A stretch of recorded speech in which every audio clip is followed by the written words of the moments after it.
Let us see the next question.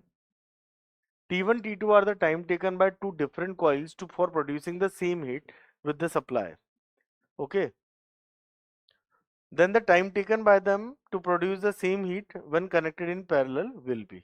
तो यहाँ पर दो कॉइल्स ली गई हैं, एक ली गई है जिसका नाम है जिसको हम R1 अज्यूम कर लेते हैं, दूसरी R2 है, और ये सेम हीट प्रोड्यूस कर रही है और इनमें जो टाइम कंजप्शन है वो T1 T2 है कॉरस्पॉन्डिंगली। तो इसमें हम जो फॉर्मूला यूज करने वाले हैं, we are using the concept heat का फॉर्मूला, क्योंकि यहाँ पर देखिए जो चीज सेम है वो है सप्लाई सोर्स यानी V square by R into T. ये होता है हीट का फॉर्मूला। तीन फॉर्मूले होते हैं, I square R T, V square by R into T into, और एक होता है वी आई टी।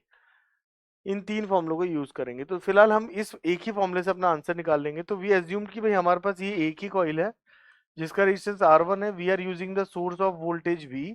तो ये हीट कितनी प्रोड्यूस करेगा, we square by R1 into T1, क्योंकि T1 टाइम ले रहा है।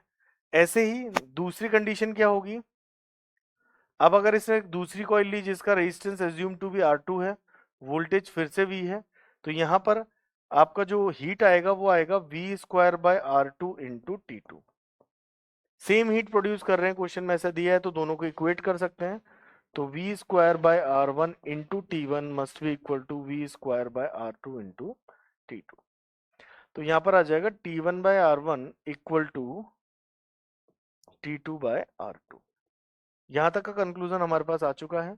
अब इसने बोला है कि अगर हम इन दोनों ही कॉइल को यूज करें सेम सोर्स से, यहाँ पर बोला गया है सेम हीट, देखो बोल क्या रहा है यहाँ पर, same supply then time taken by them to produce the same heat when connected in parallel will be. तो अब इन दोनों को हम पैरेलल लगा रहे हैं थर्ड केस के अंदर। ये ले लिया R1, दूसरा ले लिया आपने R2, we are connected with the voltage V। तो यहाँ पर हीट आ जाएगी बच्चों वी स्क्वायर बाय, अब देखो इनका नेट रेजिस्टेंस हो जाएगा R1 R2 R1 plus R2। Parallel में रेजिस्टेंस कैसे निकालते हैं, R1 R2 R1 plus R2 divide में आएगा तो ऊपर चला जाएगा, और वी एज्यूम की टी टाइम लग गया आपको। ठीक है, अब इसको किसी भी एक के बराबर कर देते हैं क्योंकि सेम ही हीट प्रोड्यूस हो रही है। तो हम इसके बराबर कर देते हैं, तो यहाँ पर आ जाएगा V square by R1 into T1 किसके बराबर हो जाएगा, V square R1 R2 R1 plus R2 into T. यहाँ पर वी स्क्वायर से वी स्क्वायर कैंसिल आउट कर दिया, एक R1 से एक R1 कैंसिल आउट कर दिया, तो यहाँ T1 आपका आ जाएगा बच्चों R1 plus R2 upon R2 into T. ठीक है, यहाँ तक आ चुका है। आपको किसकी वैल्यू निकालनी है, टी की वैल्यू निकालनी है। ठीक है,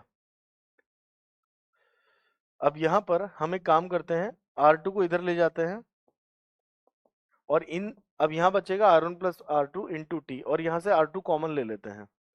R2 जब कॉमन लूंगा तो यहाँ बचेगा R1 plus 1, R1 by R2 plus 1, और यहाँ एज इट इज टी है। R2 से R2 भी क्या कर दिया हमने, कैंसिल आउट कर दिया। अब देखिए R1 बाय R2 की वैल्यू यहाँ से ले सकते हैं, R1 by R2 is equal to T1 by T2, तो बस यहाँ पर पुट कर देंगे R1 by R2 is equal to T1 by T2 plus 1 into यहाँ पर आ जाएगा T। अब यहाँ से छोटा सा हम यहाँ ले लेते हैं, तो ये आ जाएगा बच्चों, इस वाले से सेक्शन में लिख लेते हैं, क्या आ जाएगा T1 T2 T1 plus T2 that is equal to T।